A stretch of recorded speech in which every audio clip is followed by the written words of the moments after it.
Hello everybody and welcome back. Today we're going to be taking a look at my newest venture into the LEGO train world with this Type 27 tank car, which is actually a model that was designed by BMR, or the Brick Model Railroader. Now before we get started with this review of this tank car, I did want to point out that this is by far the most detailed and sophisticated train build that I have ever done from any LEGO kit.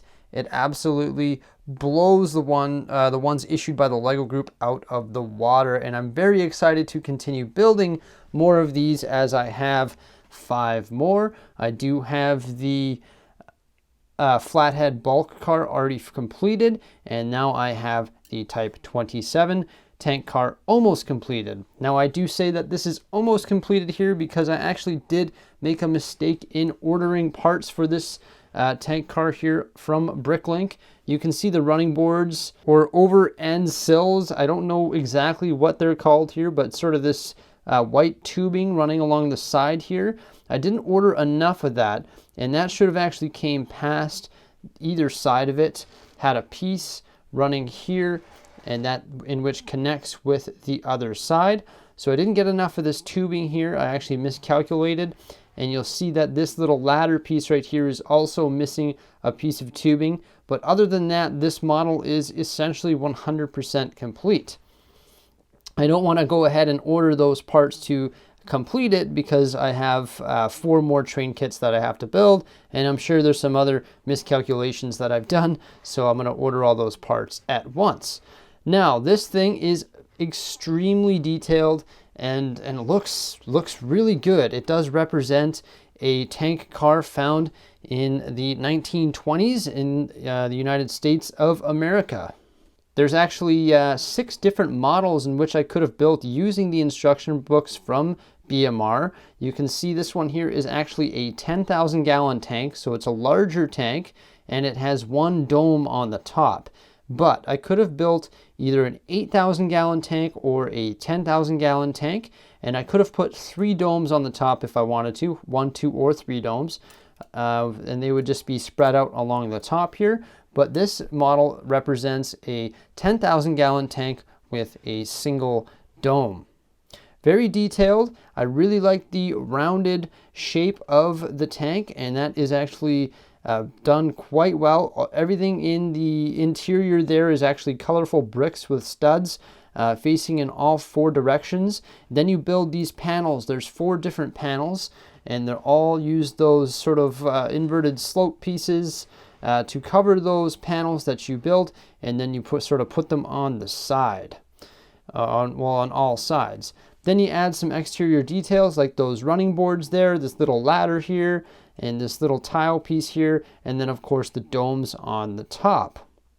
Now this big tank here is actually attached to the sort of framework of the car itself, and on the framework of the car, or on the bottom of it, you have your drive wheels or your trucks, which are extremely detailed. Like, these trucks are crazy. Like, there's so much tubing and stuff on the bottom here that you have to cut to the right size, because that's actually how I did it. See my pointer stick here? See how it's like a long piece of tubing? I just ordered a bunch of that, and then I cut them to the right side using right size using a razor blade. But you can see how much detail is included in these trucks here and on the bottom side of this tank car, and it's just amazing. It's actually built into like 3 different parts or components, and then they all sort of clip together, and then you get these ball bearing wheels in the kit when you order them from BMR, and they allow the train to glide nice and smoothly on train track, which we will be taking a look at here. We'll have it going around the LEGO city and in the train yard. Then you got a nice brake wheel here. You got ladders on all 4 sides. And then we have a nice dome cap here. It's a nice domed piece. And then you have the magnetic piece that allows your train cars or wagons to be attached to one another very easily using these magnetic pieces. Now, the only fault that I find with this train kit, and this is very nitpicking and I shouldn't even be saying this, but As you're watching this video, you'll probably notice that these pieces are sort of coming apart. See, for example, this tile piece here, see how little pressure I have to put on that so that it comes apart? It shouldn't be that easy to take that apart. They're very fragile. This frame on the bottom here with the black tiles is very fragile, but I think I'm going to make some modifications myself. I might even just change the length of some of these tiles on the bottom here so that we get rid of that seam there that's not clipped into place, because this is just a tile that runs from here to there, but you can see it's not actually supported by any plates underneath. So I might make some simple modifications myself to this frame on the bottom, just sort of so these gaps overlap with one another between the tiles and the plates, because if this thing gets into a crash, I'm scared that it might be absolutely demolished. But no problem, you could rebuild it. But I think there's just a way that we could add some plates to the bottom of these tiles just to sort of bulk it up and make it a little less fragile, especially when it's running at a high speed around my Lego city. I would hate for it to fall apart. I'm going to take one of these trucks off the bottom here so we can have a look at the high detail of the trucks, and then we'll get this thing going around the Lego city in the train yard. So these are the trucks. You can see they're extremely detailed. There's lots of that tubing around here that had to be cut to a perfect size to add the detail necessary to make these trucks look like they are part of the real 1927 tank car, or Type 27 tank car.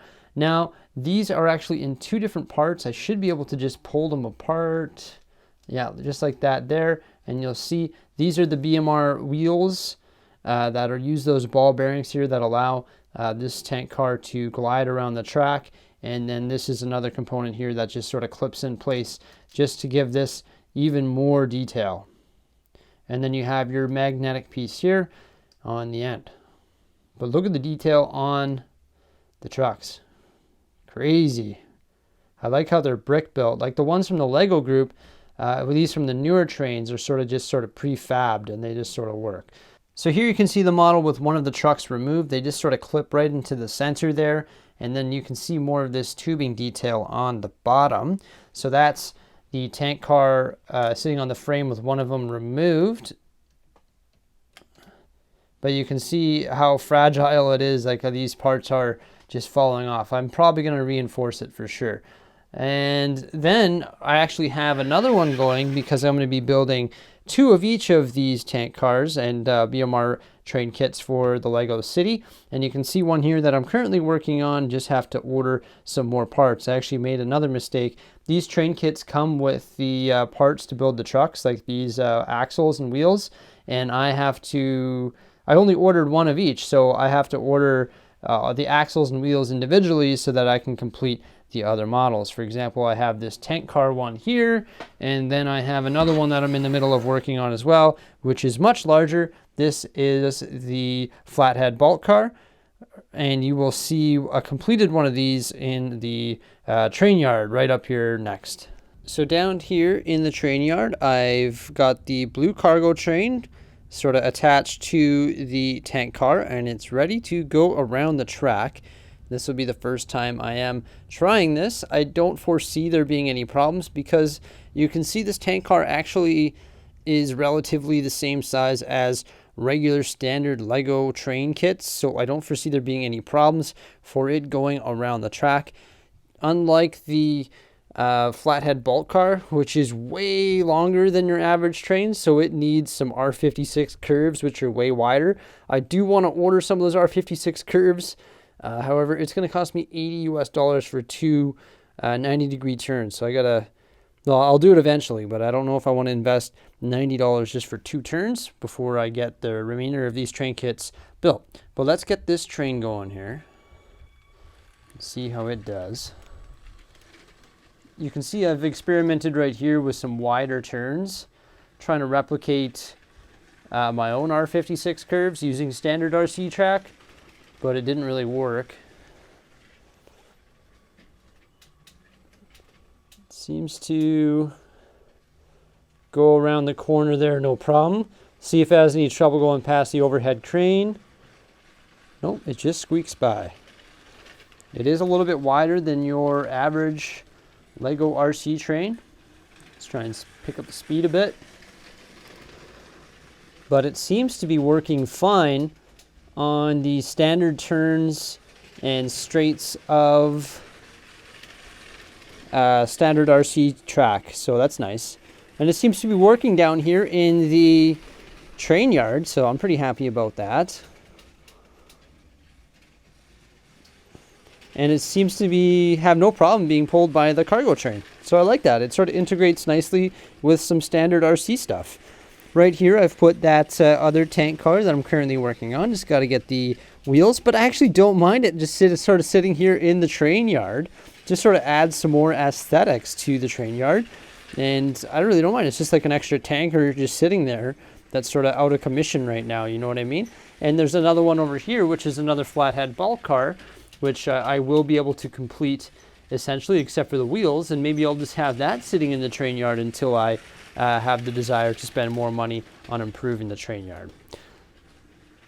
But yeah, I'm super happy about the success we're having with this tank car going around the track right now. Extremely happy. Let's move it up top and see if it can go around the Lego City track.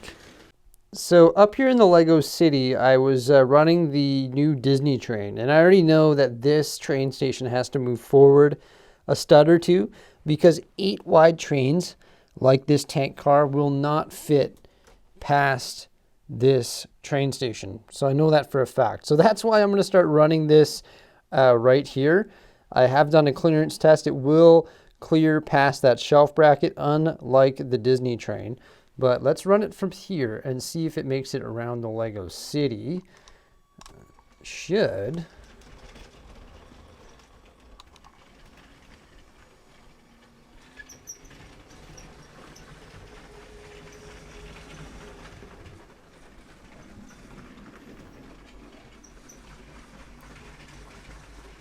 And I still have to make some adjustments to my tracks so that cargo trains don't have to go around the amusement park.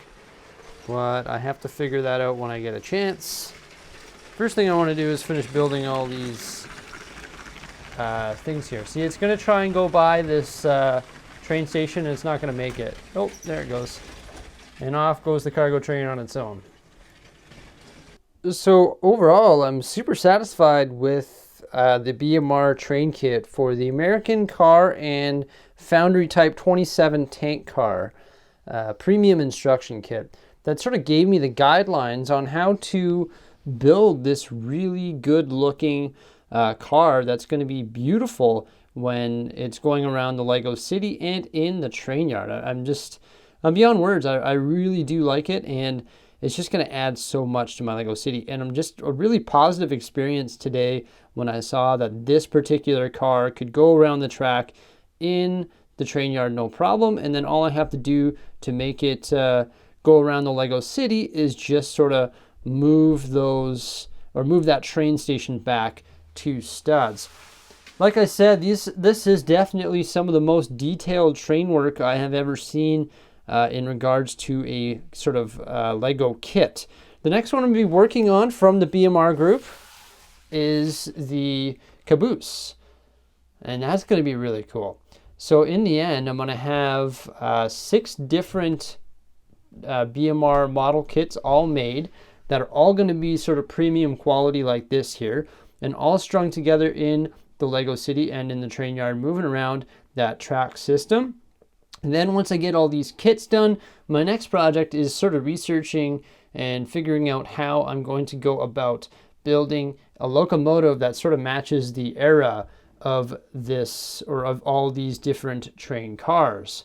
That's really about it for today. Just wanted to sort of share my feedback and my experience with this brick model railroader kit and sort of do a review on the Type 27 tank car. Let me know if you have any questions by commenting below. If you guys like this video, give it a big thumbs up. Remember to stay tuned for some more great stuff coming up here on my YouTube channel, and I'll see you again in the not so distant future. Bye for now.